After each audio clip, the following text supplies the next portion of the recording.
Physical refining செய்யப்பட்ட SKM Poorna rice brand oil. தமிழக அரசின் டாஸ்மாக் நிறுவனம் 4048 மதுக்கடைகள் வாயிலாக பீர் மற்றும் மது வகைகளை விற்கிறது.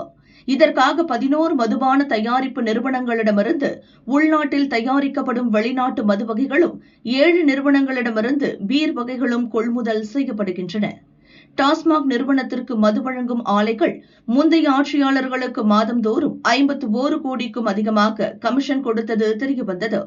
ஒவ்வொரு பெட்டிக்கும் தலா 60 ரூபாய் கமிஷன் தொகையாக முந்தைய ஆட்சியாளர்களுக்கு கட்சி நிதியாக வழங்கப்பட்டது. முதல்வராக விஜய் பொறுப்பேற்ற பின் இந்த கமிஷன் ரத்து செய்யப்பட்டது. இதுகுறித்து நம் நாளிதழில் மே 31 விரிவான செய்தி வெளியானது.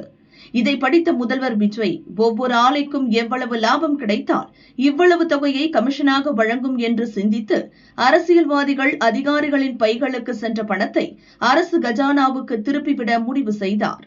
பீர் பெட்டிக்கு 40 ரூபாயும் மதுபான பெட்டிக்கு 90 ரூபாயும் அரசுக்கு கூடுதல் கட்டணமாக செலுத்த மது தயாரிப்பு நிறுவனங்களுக்கு தமிழக அரசு ஆணை பிறப்பித்துள்ளது. டாஸ்மாகில் விற்கப்படும் மது வகைகளின் விலைகளில் எவ்வித மாற்றமும் இருக்காது. அரசுக்கு உடனடி வருவாயாக ஆண்டுக்கு 1000 கோடி ரூபாய் கிடைக்கும். இந்த உத்தரவு மக்களிடம் வரவேற்பை பெற்றுள்ளது.